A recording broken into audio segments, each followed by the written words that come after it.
안녕하십니까. 비대부장 김과장입니다. 자, 오늘도 시젠이 연봉으로 마무리가 되었습니다. 하지만 오늘 그리고 어제 의미 있는 기사가 좀 나오면서 우리가 조금 기다리는 기사들이 조금 나와줬고, 이런 것들이 이제 계속적으로 나와줘야 된다라고 저는 개인적으로 생각이 듭니다. 그게 뭐냐면 미국 시장 진출을 하기 위해서 미국 시장의 진단키트의 점유율을 높이기 위해서 시젠이 목표를 잡았죠. 2022년까지 비중을 늘리고, 그리고 바이오라드와 함께 5년간 유통계약을 맺었었습니다. 여러분 기억나신지 모르겠지만, 그래서 거기에 따른 우리가 시젠 또 점유율을 높이면서 FDA 승인도 잘 받기 위해서 미국 법인 전문가도 리처드 모집했죠.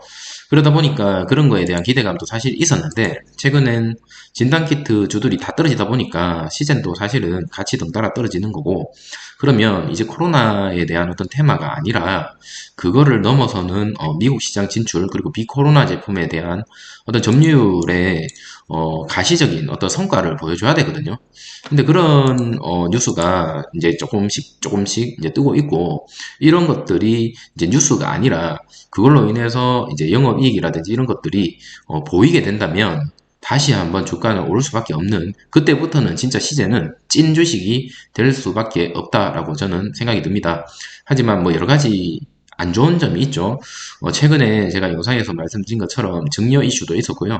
시젠이 원체 가지고 있는 주주들의 어떤 가족 회사라고 하죠. 그런 것들에 대한 리스크도 사실은 크기 때문에 장점이라고 본다면 진단 시장의 어떤 점유율이, 그리고 거기에 따른 어떤 먹거리가 많이 남아 있고, 시제는 이거를 먹기 위해서 뛰어들었다라는 게 장점이고, 거기에 뛰어들어서 점유율을 높이기 위해서 미국에 본격적으로 지금 진출을 앞두고 있다라는 게 장점이죠. 그리고 여기에 따른 실적이 나오게 된다면 당연히 주가는 오를 수밖에 없는 그런 종목이 될 수도 있다.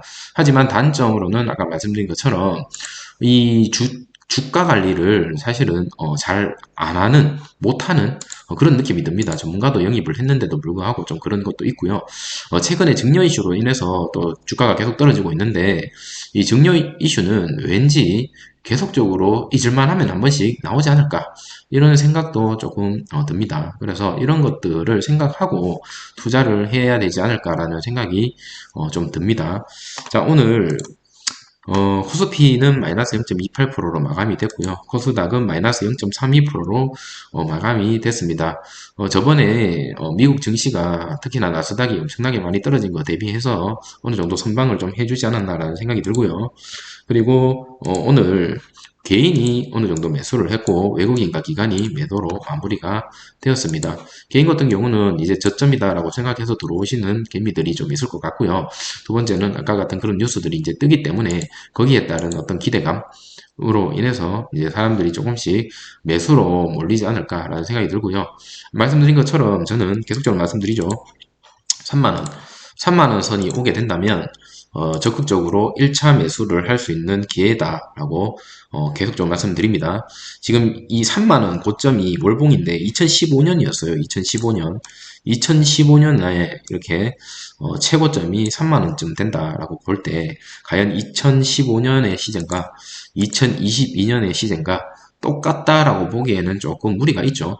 물론 여기서부터 더 떨어질 수도 있어요. 근데 여기서부터는 분할 매수를 할 수 있는 자리가 틀림없이 맞다라고 생각이 들고, 더 떨어지면 더 떨어질수록 비중을 높여주는 게 좋지 않을까라는 생각이 듭니다. 그래서 저는 혹시나 3만원대까지 떨어진다면, 왜냐하면 지금 비중이 있기 때문에 지금 당장은 살지는 않을 거고요.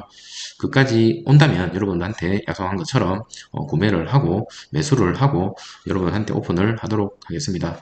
자, 특징 뉴스 빠르게 살펴보고 영상을 마치도록 하겠습니다. 자, 이런 뉴스가 좀 자주 떠야 되거든요. 시젠하고 바이오라드 협력, 유통협력 하고 있죠. 자, 이르면 3분기죠. 3분기 미국 임상 돌입 2.5조 진단 시장을 선점하기 위해서 이제 노력을 할 것 같습니다. 자, 올 가을 콜라보 제품 임상 시험 돌입을 할 예정이고요. 미국 소부 공장 가동을 앞두고 인재 채용에 지금 투자를 하고 있고, 현실적으로 미국에 이제 진입을 이제 할 것 같습니다. 2022년도에 이제 준비를 하고 2023년부터 본격적으로 좀 뛰어들지 않을까라는 생각이 듭니다. 미국 바이오 기업 바이오라드 시젠과의 협력을 통해서 미래 성장 동력이 될 것이다. 그 중요성을 높게 평가를 했고 미국 시장에서 영향력 확대에 박차를 지금 가하고 있다. 바이오라드는 최근 개최한 투자자의 날에서 시즌과 손잡고 펼치는 사업이 진단시장 정량의 핵심, 자 2조 5,260억에 달하는 가치를 지닌 기회다라고 얘기를 하고 있죠. 이 중에서 이거 2조가 사실은 시즌이 지금 가장 고점이었을 때가 2조가 안 됐었죠, 매출이. 근데 이것만이라도 선점을 하게 된다면, 그리고 그 이후에 다른 어떤 선점을 보여준다면, 자, 북미 시장이 중요한 이유가 뭐냐면 체외 진단 시장의 점유율이 높습니다. 37%입니다. 37%. 주요 지역이죠. 그래서 시젠이 지금 사실은 북미 시장의 점유율이 높은 편이 아니죠. 그러다 보니까 이 북미 시장의 진출이라는 것은 엄청난 호재입니다. 여기서 성공을 한다면 당연히 주가는 반등을 할 수가 있죠. 분자 진단 시약과 장비에 대해 미국 FDA 공동 승인 및 유통 계약을 바이오라드하고 체결을 했기 때문에 좀 좋은 모습을 보여주기 위해서는 2022년이 아니라 2023년, 2024년 이렇게 가야 좀 좋은 모습을 보여주지 않을까라는 생각이 들고요. 이런 점 때문에 사실은 손절을 하기가 조금 아쉬운 부분이 있다라는 것을 말씀드리고 싶고요. 시젠은 미국 현지 법인 시젠 테크놀로지 미국 시장에 최적화된 제품의 연구 및 개발 등을 수행하는 본격적인 진단회사의 역할을 수행하는 데 집중하고 있다고 합니다. 그래서 이러한 것들에 대해서 어느 정도 기대감이 형성이 될 거고 앞으로 결과를 보여준다면 당연히 주가는 반등하고 15만원은 가뜩이 넘을 수밖에 없는 그런 자리가 온다라고 말씀을 드리고 싶습니다. 물론 지금 하고 있고 이 투자가 망해버리면 당연히 주가는 떨어지겠죠. 하지만 이게 성공할 것 같다. 혹은 성공에 대해서 어느 정도 베팅을 한다면 당연히 주식을 지금 사는 게 나쁘지는 않다. 삐대 보는 게 나쁘지는 않다라는 말입니다. 자, 미국 현지 생산을 통해서 비용 감축이 될 거고 신속한 배송이 될 거고 이런 것들로 인해서 미국 현지에서 이제 제품을 만들고 거기에 따라서 점유율을 높이면 비용 절감 측면에서도 나쁘지 않다라는 거. 앞으로 몇 달 안에 공장이 가동이 들어갈 것으로 보입니다. 몇 달. 그러니까 쉽게 얘기해서 이제 떨어질 대로 다 떨어지고 우리가 기다리기만 하면 저점에서 다시 진입을 하는 것도 나쁘지 않지 않을까라는 생각이 좀 듭니다. 리차드 새로 이제 영입된 사람이죠. 미국에서. 자, 분자 진단 분야의 주요 플레이어가 되기 위해 미국에서 핵심 투자 전략을 전개하고 있다고 합니다. 캘리포니아 북부에 위치한 두 회사 두 회사라는 것은 당연히 시젠과 바이오라드겠죠. 불과 몇 킬로밖에 떨어지 있지 않으며 매주 두세 번씩 대면 회의를 갖고 있다. 미국에서 몇 킬로씩밖에 안 떨어졌다는 것은 거의 한국으로 봤을 때는 붙어 있는 거죠. 자, 그리고 미국 서부에 분자진단 제품 생산시설 성립할 것이다. 아까 거기에 나와 있는 똑같은 내용이긴 한데, 리처드 크리커 미국 법인 CEO, 시젠 CEO 영입했죠. 유통 역할 넘어서 직접 연구 개발을 하겠다는 거죠. 그래서 유통만 집중적으로 하는 게 아니라 자체 생산, 그리고 연구 개발을 해서 신제품을 만들어내고 직접적으로 유통까지 이어지는 3단 다 하겠다라는 어떤 괜찮은 어떤 호재성 뉴스다라는 말씀을 드리고 싶습니다.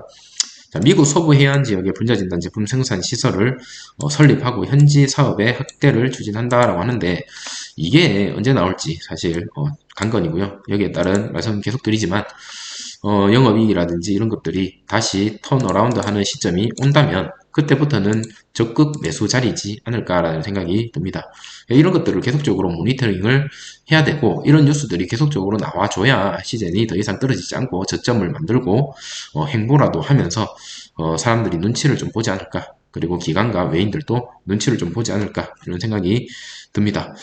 자, 그리고 시즌 지금 올해는 사실 좋지 않아요. 계속적으로 투자에 대한 얘기만 계속 나올 것 같습니다.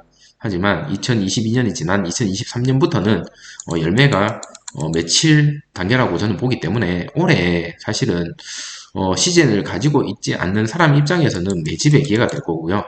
시즌을 가지고 있는 저 같은 사람들은 고통의 어떤 인내의 시간이 되지 않을까 이런 생각이 듭니다. 자, 오늘 하루 고생 많으셨고요. 내일 또 찾아뵙도록 하겠습니다. 감사합니다.